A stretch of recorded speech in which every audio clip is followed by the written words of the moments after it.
मान्यवर, अभी जब नेता सदन बोल रहे थे तो उन्होंने कहा कि ये जो संकट है, विपत्ति का काल है, इस काल में विपक्ष हमारा साथ नहीं, ये विपत्ति आ पड़ी है। लेकिन मैं आपके माध्यम से सरकार से पूछना चाहता हूं, ये विपत्ति आई हुई कैसे है? मान्यवर, ये विपत्ति लाई हुई विपत्ति है, ये लाया हुआ संकट है, आया हुआ संकट नहीं मान्यवर। ये लाया हुआ संकट कैसे है? देश की जनता को नहीं पता था मान्यवर, आपको भी नहीं पता था, हमको भी नहीं पता था, लेकिन आदरणीय प्रधानमंत्री जी को पता था कि जो हार्मोज का समुद्री मार्ग है, वहां से भारत की जरूरत का 60% कच्चा तेल आता है मान्यवर, और 50% भारत के जरूरत की गैस आती है। तो मैं आपके माध्यम से पूछना चाहता हूं कि जब वो हार्मोज का समुद्री मार्ग 60% से ज्यादा ईरान के रास्ते में आता है, ईरान के कब्जे में आता है, तो ईरान से तू कौन मैं खामखा जबरदस्ती झगड़ा करने की आपको जरूरत क्या थी?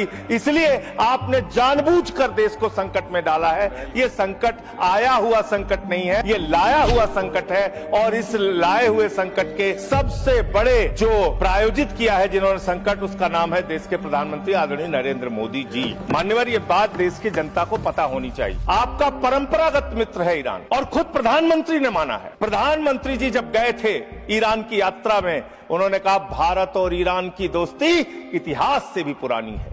ये प्रधानमंत्री के वक्तव्य हैं। उन्होंने खामेनेई जी को कुरान की पांडुलिपि भेंट की थी 7वीं शताब्दी की मान्यवर। उन्होंने चाबार पोर्ट का समझौता किया था, जिसका बखान प्रधानमंत्री ने खूब किया कि भारत का व्यापार बढ़ जाएगा। 2019 तक भारत को ईरान से सस्ता तेल मिलता था, रुपए में तेल मिलता था, गैस मिलती थी, हमारा मित्रतापूर्ण संबंध था उनसे। लेकिन भारत के प्रधानमंत्री खामेनेई की मौत पे खामोश रहते हैं। 160 स्कूली बच्चे मार दिए जाते हैं, खामोश रहते हैं। और इतना ही नहीं मान्यवर, ईरानी नौसेना को हमने अपने युद्धाभ्यास में बुलाया, और जब वो नौसेना का जहाज वापस जा रहा था, 100 नौसैनिक मार दिए गए ईरान के, अमेरिका के द्वारा। प्रधानमंत्री खामोश, हमारे मेहमान मारे गए, एक शोक संवेदना के शब्द हमने नहीं बोले। आपने जो तेल और जो ऐसे समय में 60 रुपए घरेलू गैस का दाम और 115 रुपए कमर्शियल सिलेंडर का दाम आपने बढ़ाने का काम किया। तो पूरे देश में एक हाहाकार की स्थिति है। इसको नियंत्रित करने के लिए झूठ बोलने के बजाय सच्चाई को स्वीकार कीजिए।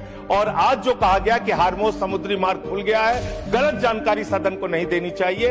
हार्मोज समुद्री मार्ग से मात्र 2 जहाज आपके आए हैं, 22 जहाज अभी भी आपके रुके हैं। मैं शुभकामनाएं देता हूं कि आप वार्ता करके उस समस्या का समाधान कराइए।